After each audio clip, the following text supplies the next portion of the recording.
Okay, here we are again for this week's edition of the G-Man Talks Boxing, and I'm here with the G-Man himself. I'm in the middle of lockdown. We're in a very, very pleasant place, and it's called Primrose Hill.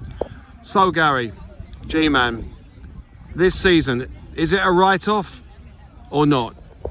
Well, at the moment we're doing something called social distancing.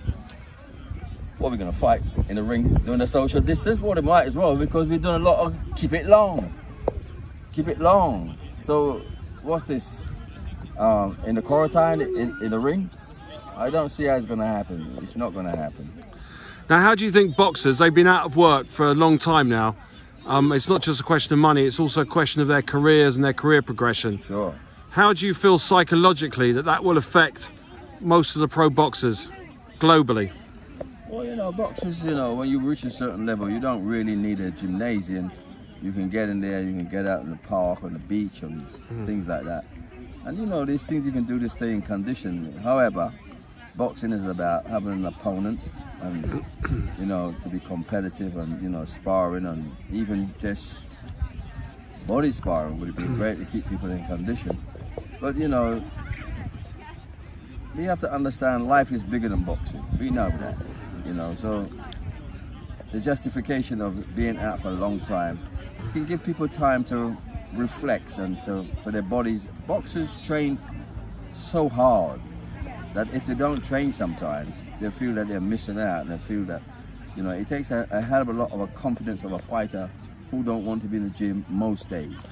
You know, that confidence comes with so much work that you put in. So they could be getting some rehabilitation, in fact. Sure, you're giving yourself a good rest. You know, by the time they get back, you know, a rest is just as good as a workout.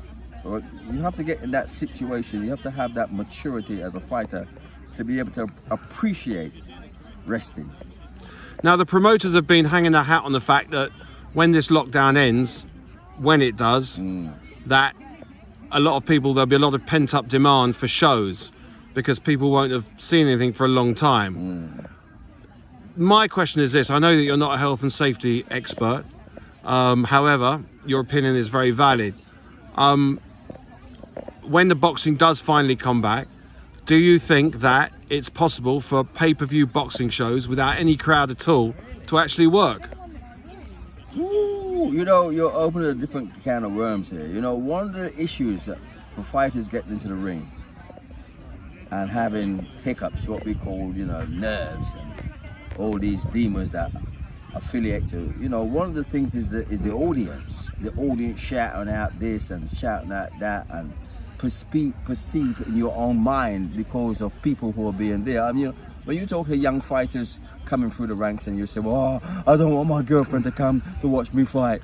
I don't want mom and dad to come. I don't want this person to come. And you ask the question, who would you like to come? And they go, well, they're not going to have that worry now, are they? Because if they do boxing behind closed doors... But they're the ones who would really perform, the ones who don't have that problem, that crowd problem. You can see a lot of upsets that are happening. You know, getting in the ring, demons appear. And they appear for different reasons. So don't be surprised if you get a lot of upsets. If you have no audience, don't be surprised you see some people performing in a manner you go, what? Don't be surprised. Now let's talk about the thing that's really captured people's imagination in this lockdown, and that's the amount of media that is now circulating around Iron Mike Tyson and all these thoughts of a comeback. Now, he posted several videos of him hitting the pads. As we all know, the pads don't hit back. Sure. But by saying I'm back, a lot of speculation has now been fueled, and there's now talk of a fight between Iron Mike Tyson and Let's Go champ Shannon Briggs. What's your take on that? Well, you know, when you have a champion, a former champion like Mike returning back to the ring and he says I'm back, you know, all you can do is to support that issue, because you would like to see, you know, a performance of yesterday. You and I know that happening is not really available, but we can dream and we can look for that situation. Just having Mike around and Shannon around and these boys getting the ring and doing things like that. Listen, you know, apart from it being murderous and things like that. It's also entertainment. You got two of the greatest people in the game who is coming out there to make us smile again. Now, when George Foreman boxed Shannon Briggs, that was in Shannon Briggs's up-and-coming prime. And everyone knows that George Foreman got robbed, as you remember. But now it's really boxing spanning the ages, because now, of course, Shannon Briggs is an old-timer.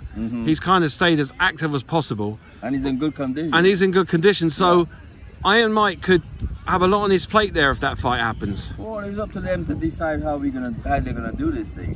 If they're gonna do this thing for charity, or they're gonna do this thing meaningfully.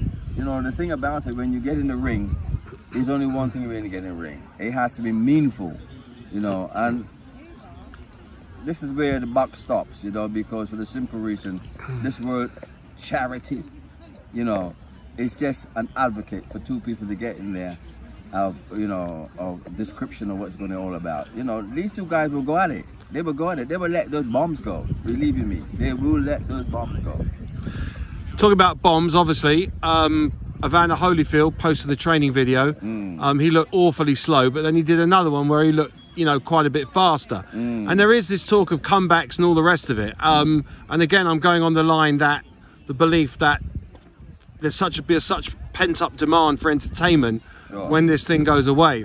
Now, they was talking about Nigel Benn boxing Sakio Bika. I mean, I'm not being funny, but Sakio Bika is 42. That is one hell of a dangerous opponent.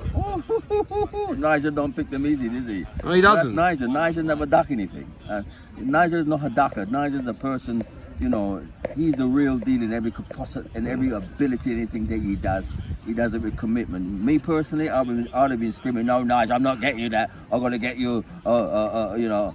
But he wouldn't have that. Nigel, everything has to be real. That's what the brother's all about. He's real. Exactly.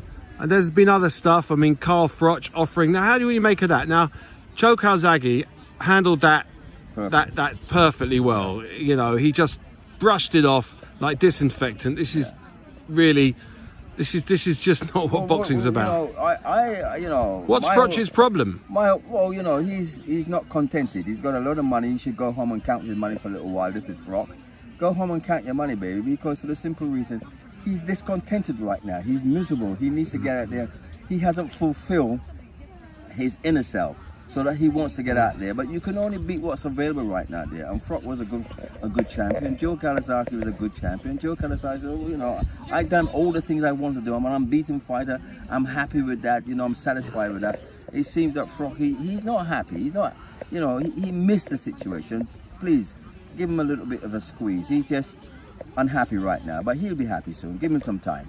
I guess it's hard for people who've still got some athletic ability to be commentators and things like that, because, you know, at the end of the day, it's a very, very hard thing for a fighter to retire, however good a career they had, and to be out of that limelight. At the end of the day, they crave that limelight. It's not like pop stars that can go on into their 70s and still sell out. It's a young man's game, essentially. Sure.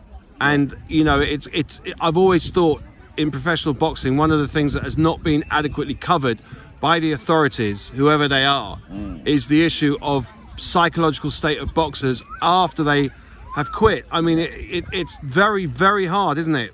Well, you can't be a boxer all your life, a performing boxer, but there's a contribution you can do. The thing about it is that when you sit around and you look at other fighters getting the ring, being an ex-champion, you look at these other fighters and say, I can do him, because that confidence is there. There's a reason why that confidence is there. You've earned that confidence. What you have to tell yourself sometimes is that that person is on the voyage that you've been on. Yeah. It's a voyage. It's a voyage, it is. Last question, G-Man. Being one of the most fascinating characters I've ever had the good fortune to be associated with, how have you been handling this lockdown?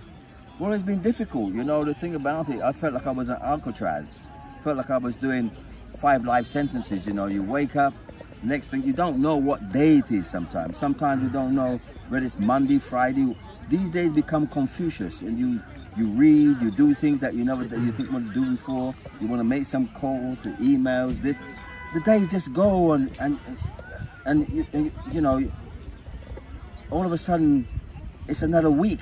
And then you have all these speculation about, you know, the world is changing upside down.